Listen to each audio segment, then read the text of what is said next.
जेव्हा आम्ही त्यांच्याकडून इनवॉइस मागितले की भाई आम्हाला तुम्ही इनवॉइस किंवा बिल आणून द्या, तर त्यावेळी त्या लोकांनी आमच्याकडून संपर्क बंद करून ठेवला, काही संपर्क केलं नाही.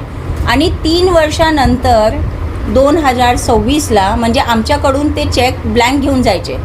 ब्लँक म्हणजे कसं की होऊ शकते की 10,000चा पण मॅडम बिल येऊ शकतो. आता ज्या माणसाकडून आपण 2 वर्षापासून कंटिन्यू काम करतो आहे, तर एक विश्वासवरती की हां बाबा ह्या आपल्या घरचा माणूस आहे, जा बाबा तू घेऊन जा. तर आम्ही विचार करायचे 20 पण येऊ शकतो बिल, 30 पण येऊ शकतो, पण टाकायच्या अगोदर तुम्ही आम्हाला सांगा. ह्याने काय केलं, हा पैसे घेऊन जायचा कॅश येऊन किंवा ऑनलाईन आम्ही द्यायचे, पण चेक त्याने कधी आम्हाला परत दिलं नाही. ठीक आहे, त्याने 2026ला सगळे चेक 30-40 चेक होते, त्याने एकत्र एकच महिन्यामध्ये टाकून दिलं आणि 138चं त्यांनी नोटीस आम्हाला पाठवली. त्याच्यानंतर ते मनी विश्वकर्मा जे आहे आपले ॲडव्होकेट आहे, ते हायकोर्ट आणि सिव्हिल आमचं जे आहे ते बघतायत, ते कंपनीचे लिगल ॲडवायझर आहे. हे सगळी जी आमची जी फायटिंग आहे ते कोर्टामध्ये होणार. आपण बाहेर एकमेकांशी लढू नाही शकत. पण हा जो माणूस आहे ह्याचा काहीतरी, ह्याला मानसिक काहीतरी त्रास आहे मला वाटतं. हा काय करतो आहे, आज आपण जे प्रेस कॉन्फरन्स इथे ठेवलं आहे ते आमच्या मुलांसाठी, कारण मुलं फक्त आमचे महाराष्ट्र किंवा मुंबईमध्येच नाही आहे, चंडीगड, देहरादून, भोपाळ, बँगलोर, वेगळे वेगळे स्टेटमध्ये आहे. कधी ह्या माणसांनी त्यांना फसवून किंवा पैशाची आजकाल तुम्हाला माहिती आहे आपल्या, जसं मी सांगितलं की मॅडमचा NGO चालतो, त्या NGOच्या माध्यमातून मॅडमने 2,500पेक्षा जास्त 10वी, 11वी, 12वीचे स्टुडंट्सना ट्रेनिंग देऊन त्यांना एक चांगल्या जागेवरती जॉब दिला आहे, त्यांचा घर चालतो. पण जे महिला किंवा स्टुडंट जास्त पैसे नाही कमवत आहेत, त्यांच्या फॅमिली फायनान्शियली सपोर्ट नाही आहे, कधी ह्याच्या फसवणूकमध्ये येऊन मुंबईला आले, त्यांच्याबरोबर काही झालं तर ह्याची जिम्मेदारी आमची कंपनीची नसेल. पण ह्या माणसाला कुठेतरी थांबवायचं आपल्याला.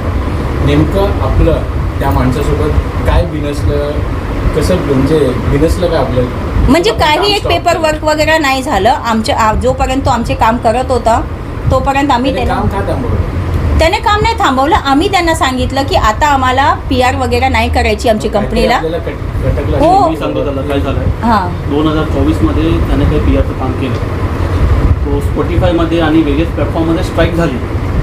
तर आम्हाला कळलं की तो फेक करायचा, तो मतलब use to publish fake things in Spotify and other things. तो That was stuck, मतलब वो मीडिया से स्टक हो गया. स्ट्राइक इवन आर्टिकल्स जो करवाते थे वो कुछ दिन के बाद हट जाते थे. हाँ. तो फेक ही काम होता था. स्ट्राइक आ जाती थी. ET टाइम्स और times of India K main team को पता नहीं होता है कि हमारा पॉजिटिव PR भी जब करता था ना तब भी उनको पता नहीं होता था. अभी जब नेगेटिव PR भी कर रहा है and we are approaching the ET Times and Times of India की मेन टीम को कि ये क्या नेगेटिव PR क्यों डाला, तो वो लोग खुद बोल रहे हैं हमें पता नहीं. ये ना हैकर जैसा काम करता है इन सब मीडिया. और कोई फैक्ट चेक नहीं, कोई वेरिफिकेशन नहीं, उन्होंने ऐसे डाल दिया. तो उन्होंने हटा भी दिया, उन्होंने हमें अपॉलॉजी, ये उन्होंने हटा भी दिया. सबलिंक्स होते हैं, सबलिंक्स. ये किसी को दिख नहीं रहा है बट वो स्क्रीनशॉट लेके भेज रहा है. अच्छा, मला एक हे पण सांगायचं आहे की हे जे प्रकरण आमच्याबरोबर झाली आहे ह्याच्यामध्ये आम्हीच त्याच्यामध्ये नाही आहे, अजून दुसरी कंपनी पण आहे ज्यांची ह्या लोकांनी PRसाठी कामं घेतली, चेक घेतलं आणि त्यांच्यावरती पण 138 केलं आहे.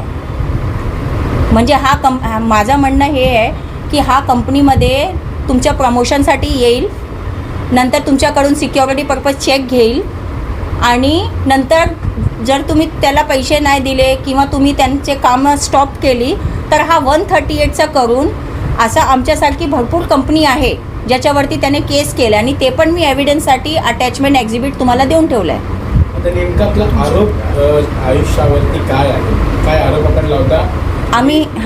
आम्ही हे आरोप लावतो आहे त्याच्यावरती की आमच्या स्टुडंट्स किंवा जे महिला जे कर्मचारी आमच्याकडे काम करत आहेत ते वेगळे वेगळे स्टेटमध्ये काम करत आहेत. त्यांना उगाच त्यांना पर्सनल मेसेज करून, त्यांना मॅन्युप्युलेट करून, त्यांना भटकवून, त्यांना पैशाची लालच देऊन किंवा तुम्हाला मी मुंबईमध्ये शहरमध्ये चांगलं मॉडेल देईन, तुम्हाला फिल्म इंडस्ट्रीमध्ये सेट करीन, तुम्ही तुमच्या पॅरेंट्सला सोडा, तुम्ही ह्या इन्स्टिट्यूट सोडा, मी तुम्हाला तुमच्या मुंबईमध्ये करिअर आणून देईन, असा हा फॉल्स कमिटमेंट करून आमच्या कंपनीचे नाव घेऊन हा अफवा जे देतो आहे. तर आम्ही सगळ्या स्टुडंट्सला हे मेसेज देतो आहे आपल्या माध्यममधून की ह्याच्या कुठल्याही शब्दावर किंवा ह्याच्या बोलण्यावर तुम्ही लक्ष नका देऊ. जर असा आयुष नावाचा माणूस किंवा कोण पण अननोन पर्सन ज्यांना तुम्ही ओळखत नाही आहे, तुम्ही त्याच्या मॅसेजमधून गरज नाही आहे की तुम्ही पटकन त्यांना रिप्लाय करा किंवा आमच्या कंपनीच्या माध्यमामध्ये तुम्ही इंटरफेरन्स करा. तुम्ही शिक्षण घ्यायसाठी आलो आहेत, तुमच्या करिअरवर फोकस करा.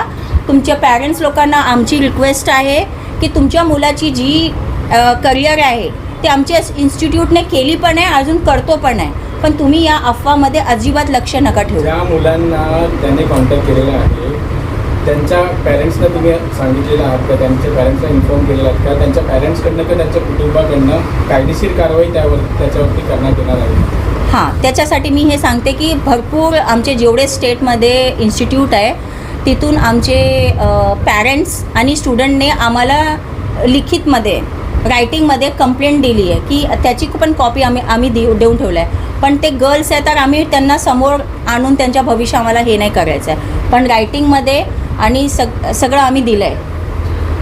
तुमची मूळ मागणी काय आहे? मूळ मागणी हे आहे की हे प्रकरण थांबलं पाहिजे. कंपनीचं नावावर काही एक फ्रॉड किंवा क्रिमिनल, आमचे कंपनीचे जे डायरेक्टर्स आहे त्यांचा टायटल एकदम क्लिअर आहे. आमची कंपनीवर किंवा डायरेक्टरवर किंवा कंपनीच्या कुठल्याही एम्प्लॉयवरती कसलाही क्रिमिनल किंवा फ्रॉड किंवा एक सिंगल NC नाही आहे.